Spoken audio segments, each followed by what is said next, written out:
Assalamualaikum warahmatullahi wabarakatuh. Perkenalkan, saya Bani, pelaku praktisi kakao ataupun coklat dari kelompok tani Mutiara Harjo 2, Nosokerep, Bunder, Patok, Gunung Kidul. Salam sahabat kakao Gunung Kidul, salam Indonesia. Selanjutnya dalam video kali ini saya akan berbincang, share ataupun berbagi tentang pertama budidaya kakao, selanjutnya nanti pemanenan dan pasca panen.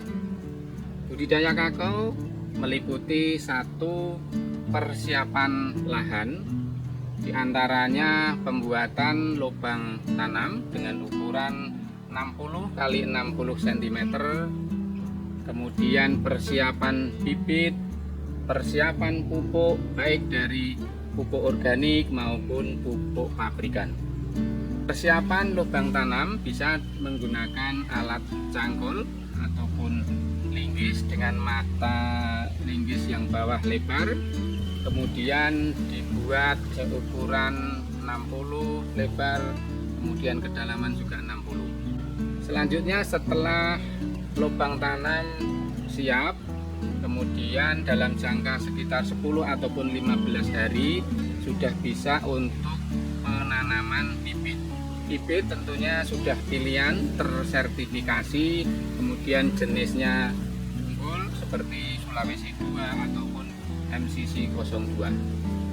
Bila bibit sudah siap di lokasi dekat lubang tanam, selanjutnya polybag bisa dikupas, kemudian lubang tanam pada dasarnya diberi pupuk dasar, baik dari kotoran hewan maupun bisa juga dari pabrikan. Lubang tanam ini bisa berjarak 3 x 3,5 ataupun standar bisa 4 x 4 meter, tergantung dengan keluasan lahan yang dipunyai. Untuk standarnya lebih baik dengan ukuran 4 x 4 meter. Kemudian setelah lubang tanam siap, bibit siap, terus pupuk dasar siap, maka bagian lubang paling bawah ditaburi dengan tanah dan bercampur dengan pupuk dasarnya. Setelah sekitar 3/4 dari kedalaman lubang telah terisi media tanam, baru bibit ditaruhkan di tengah-tengah lubang tanam dengan polybag ataupun bagian atas tanah bibit itu terlihat dari muka tanah di sampingnya. Kemudian diuruk dan setelah itu penanaman tahap awal sudah selesai, bisa dilanjutkan dengan sekitar 1 ataupun 10 hari ataupun 1 minggu dilakukan dengan pemupukan pertumbuhan yang awal untuk membantu pertumbuhan tanaman selanjutnya. Penanaman dalam lahan yang dirasa cukup panas sebaiknya diberi naungan, yaitu pohon lamtoro ataupun bisa juga pohon-pohon pisang, yang mana penaung itu lebih dahulu ditanam sebelum penanaman bibit kakao. Kalau toh itu tidak maksimal, bisa dibantu dengan pengairan dengan memberikan air pada suatu botol plastik, kemudian botol plastik itu ditaruh di sekitar bibit yang sudah ditanam dengan diberi lubang di bawah botol, dimaksudkan untuk air mengalir secara perlahan, kemudian kebutuhan air di pohon itu akan tercukupi. Demikian secara singkat tentang penanaman ataupun budidaya kakao. Pemeliharaan tanaman tentunya sangat diperlukan.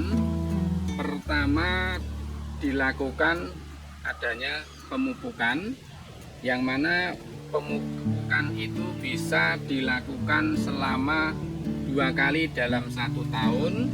Itu untuk tanaman yang sudah produktif, yaitu di awal musim penghujan ataupun di akhir musim penghujan. Pupuk biasanya dari pabrikan yang mengandung unsur NPK ataupun bisa juga menggunakan pupuk-pupuk tambahan dari pupuk organik. Kemudian pemeliharaan kebun selanjutnya adalah sanitasi kebun. Sanitasi kebun dimaksudkan dengan pembuatan selokan ataupun rorak-rorak di sekitar tanaman supaya tidak terjadi penggenangan air yang bisa mengakibatkan kekelembapan. Selain pembuatan rorak, bisa juga dibuat lubang-lubang di kebun untuk penimbunan seresah ataupun sampah-sampah, ditujukan supaya menjadi humus dan itu menjadi cadangan pupuk organik pada pohon kakao di sekitarnya. Kemudian pembersihan rumput ataupun gulma di sekitar pohon yang terlalu banyak supaya tidak mengganggu, mengambil dari nutrisi ataupun unsur hara di dalam tanah sekitar pohon. Kemudian pemangkasan ringan. Kemudian ada juga pemangkasan berat. Pemangkasan ringan dimaksudkan yaitu memangkas tunas-tunas air ataupun bisa tunas-tunas maling, katakanlah yang terlalu banyak dipangkas. Bisa dilakukan melihat kondisi tunas. Kalau terlalu banyak ataupun sering ada, selalu dilakukan pemangkasan ringan. Kemudian pemangkasan berat biasanya pemangkasan pembentukan pohon, artinya pohon yang dengan cabang induknya sekitar 3, itu kemudian selanjutnya di pohon yang berlebih rantainya dikurangi, dipangkas supaya ada pembentukan pohon dengan ranting-ranting inti sebagai produksi di ranting-ranting yang inti tersebut. Pemeliharaan pohon yang selanjutnya adalah dengan membuat perangkap serangga dari bahan botol plastik bisa, kemudian diisi dengan larutan dari petrogenol, di mana larutan tersebut mempunyai aroma yang kemudian serangga akan menuju ke aroma tersebut dan masuk ke dalam pohon, terperangkap, tidak bisa keluar lagi, dan ini akan mengurangi populasi serangga, yang mana serangga tidak akan menyengat di buah kakao.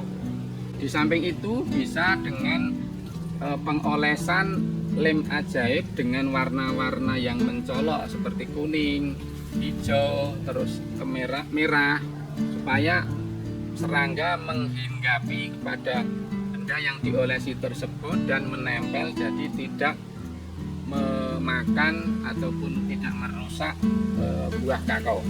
Penanggulangan hama bisa juga dengan istilahnya sarungisasi ataupun kondomisasi, dengan membungkus buah kakao yang masih muda sekitar berukuran 8 ataupun 10 cm, kemudian dibungkus dengan plastik. Jadi buah kakao yang masih muda aman terhadap sengatan hama lalat buah maupun helopeltis. Pemeliharaan kebun bisa dilakukan juga dengan penyemprotan pestisida nabati dalam jangka waktu tertentu.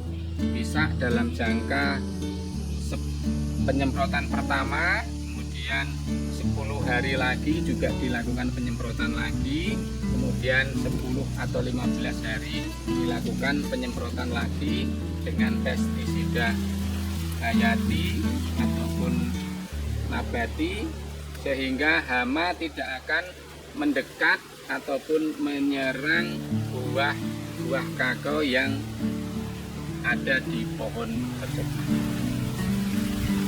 Proses pemanenan dan pasca panen. Pertama, pemetikan buah. Teknisnya, buah yang sudah matang dengan tanda buah yang warna hijau ataupun merah marun akan berubah menjadi kuning. Prosentase yang bagus sekitar 40 sampai 60 ataupun 70% matang sudah bisa dipetik. Buah juga bisa dilihat dengan diocak-ocak, nanti akan terdengar bunyi di dalam buah akan terasa terpisah dari kulit buahnya ataupun bisa disebut kocak. Kemudian setelah pemetikan buah dilakukan pemeraman buah. Dari berbagai kondisi buah yang sudah dipetik, tingkat kematangan yang ringan, yang bermatang sedang, kemudian yang sudah matang akan dijadikan satu.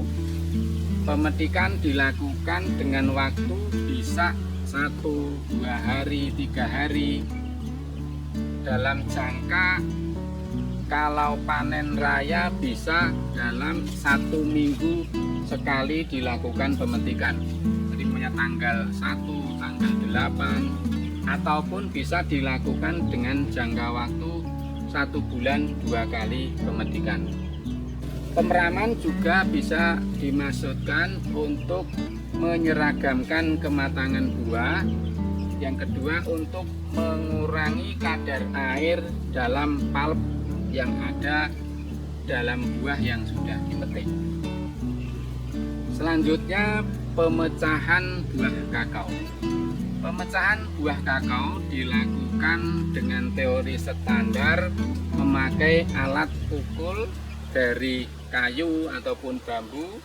Buah dipukul pada bagian tengahnya, kemudian pecah dan diambil buah pada bagian dalam. Dimaksudkan supaya buah tidak tergores dengan senjata tajam seperti pisau, arit. Pemecahan dengan pisau ataupun arit bisa dilakukan dengan keterampilan pemecah yang sudah terbiasa.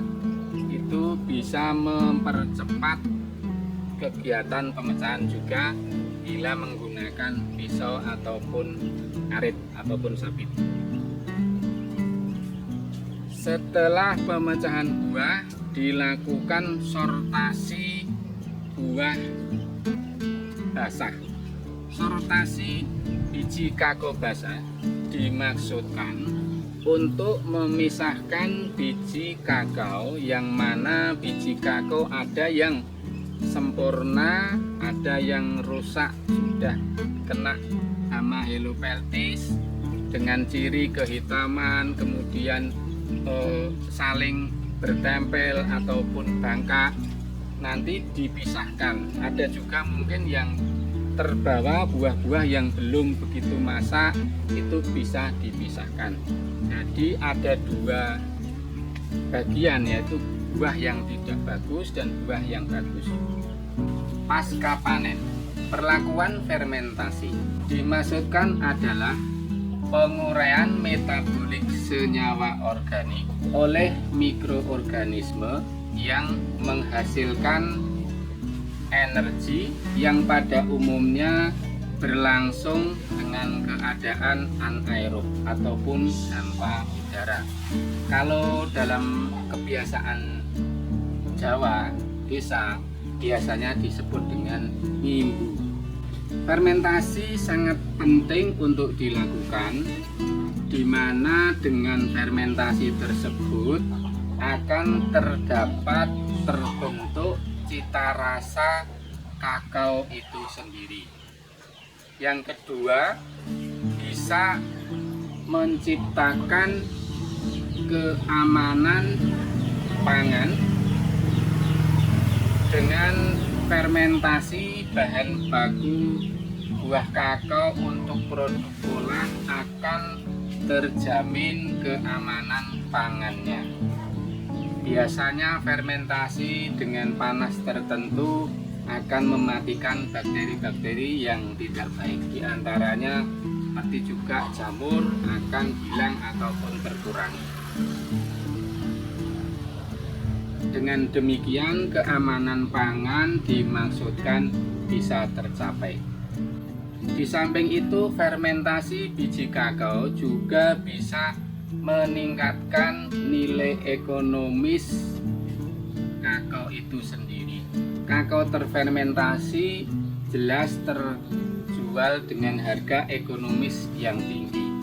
apalagi pada saat sekarang harga kakao sangat baik dan fermentasi bisa menjadikan harga lebih baik lagi. Sebelum melakukan fermentasi perlu disiapkan peralatan fermentasi, di antaranya kotak fermentasi bisa berukuran kecil, sedang ataupun standar ataupun besar. Kemudian centong kayu, kemudian alat ukur suhu, alat ukur pH, kemudian daun pisang dan karung goni. Pertama, kotak kayu dilapisi dengan daun pisang pada bagian bawah dan samping dalam kotak kayu. Biji kakao yang sudah siap kemudian dimasukkan ke dalam kotak kayu. Setelah semua termasukkan dalam kotak kayu, bagian atas biji kakao ditutupi dengan daun pisang. Kemudian di atas daun pisang ditutup dengan karung goni. Dimaksudkan untuk mempertahankan tingkat keberadaan suhu dan tidak terjadi banyak pengembunan. Karena di dalam proses fermentasi akan memunculkan kelembapan dan embun di bagian atas di penutup daun pisang. Selanjutnya, pencatatan suhu awal proses fermentasi, berapa derajat Celcius suhu yang dipunyai. Kemudian setelah hari pertama, kemudian hari kedua, hari ketiga, hari keempat, hari kelima juga dilakukan pencatatan suhu untuk mengetahui perambatan keberadaan suhu yang terjadi. Dalam waktu 2 hari dari pemasukan buah kakao dilakukan pembalikan. Caranya, karung goni diambil, penutup daun pisang bagian atas diambil, kemudian buah kakao dalam kotak istilahnya dilakukan perubahan posisi letak. Biji kakao pada bagian bawah mempunyai suhu yang lebih rendah daripada bagian tengah. Bagian tengah mempunyai suhu yang lebih rendah daripada bagian atas. Jadi biji kakao bagian bawah akan dirubah posisinya pada bagian yang teratas, kemudian bagian yang teratas akan dirubah pada bagian yang paling bawah, kemudian bagian yang tengah bisa dicampurkan pada bagian bawah ataupun pada bagian atas. Dengan demikian dicapai suhu yang rata, yang kemudian setelah selesai pengadukan atau pemerataan suhu dikembalikan pada posisi semula, kemudian bagian atas ditutup kembali dengan daun pisang dan ditutup lagi dengan karung goni. 2 hari selanjutnya, hari keempat dilakukan pembalikan kembali ataupun pemutaran pengadukan biji kakao dalam kotak fermentasi atau disebut kotak fermenter. Kemudian 1 hari berikutnya setelah pembalikan yang kedua bisa dilakukan pembalikan kembali. Kemudian selanjutnya baik di hari kelima ataupun di hari ke-6 bisa dilakukan dengan penurunan biji kakao dari kotak fermentor untuk selanjutnya dilakukan pengeringan alami. Setelah penurunan biji kakao dari kotak fermentor, ada 2 teknis yang biasa dilakukan. Pertama, biji kakao yang telah terfermentasi bisa langsung dijemur dalam rak-rak ataupun di dalam box pengering langsung.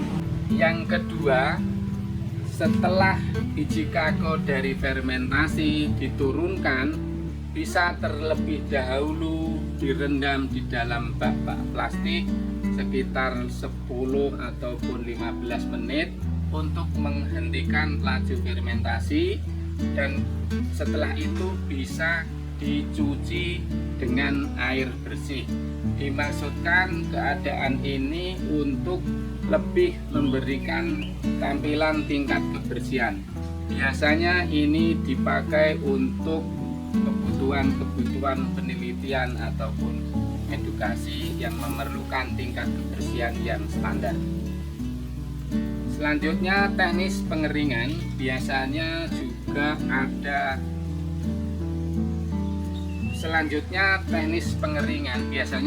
ada.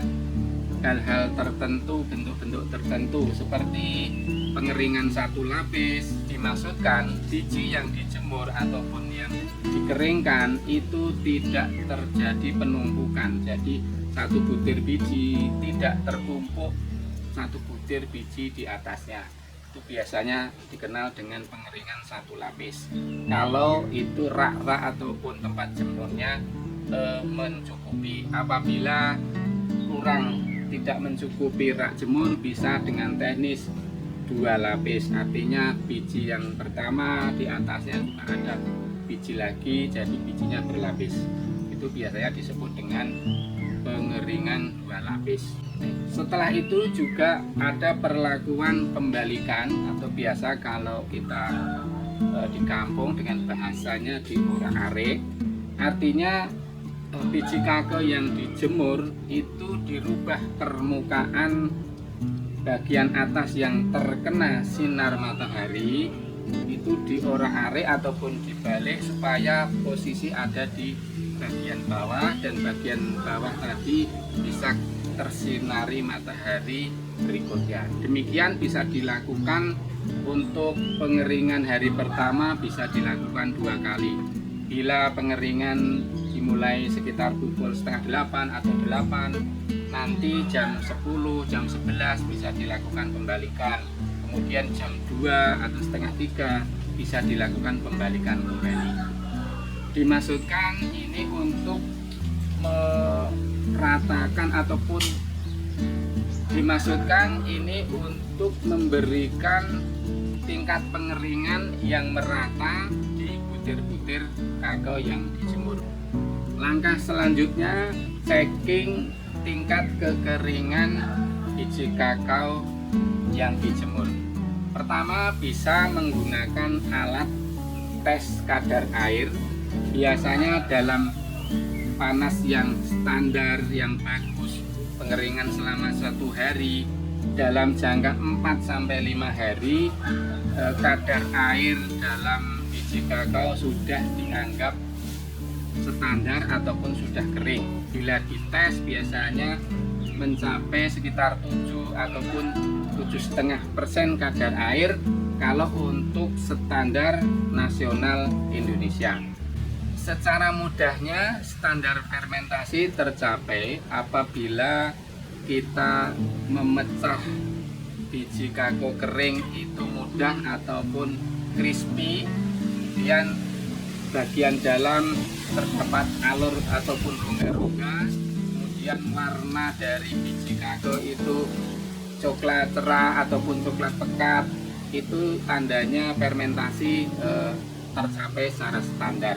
Apabila kakao dipecah masih bantat ataupun slety ataupun warna-warna ungu masih bisa terlihat, nah berarti di dalam biji itu perlakuan fermentasi kurang tercapai secara maksimal. Setelah dari pengeringan diperoleh kadar air yang diinginkan, kemudian dilakukan sortasi biji kering. Sortasi biji kering bisa dilakukan untuk mendapatkan grade dari buah kakao kering. Ada grade AA, grade A, grade B, grade C, grade S, yaitu non-grade.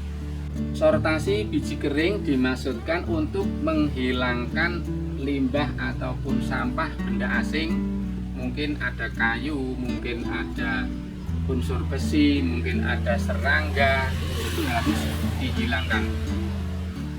Sortasi dimaksudkan juga untuk memisahkan biji-biji yang kempet, biji-biji yang tidak berisi, kemudian biji-biji yang bangkak yang masih ada dan mengeras, itu harus dipisahkan. Setelah sortasi dilakukan, kemudian selanjutnya dilakukan dengan pengemasan ataupun packing. Packing bisa dilakukan dengan alat kemas seperti mungkin karung ataupun plastik packing ataupun kertas packing, tergantung dari keinginan maupun permintaan dari konsumen. Dengan perlakuan budidaya yang standar operasional prosedur, dengan pemanenan dan pasca panen yang baik dan standar operasional prosedur, dengan mutu produk olah yang baik dan standar operasional prosedur, diharapkan akan tercapai kelezatan kakao Gunung Kidul, bernilai kesehatan kakao Gunung Kidul, dan bernilai ekonomis kakao Gunung Kidul yang maksimal dan meningkat. Mari kita giatkan kembali perkakaoan Gunung Kidul untuk kejayaan kakao Gunung Kidul selanjutnya. Salam sahabat kakao Gunung Kidul, salam Indonesia.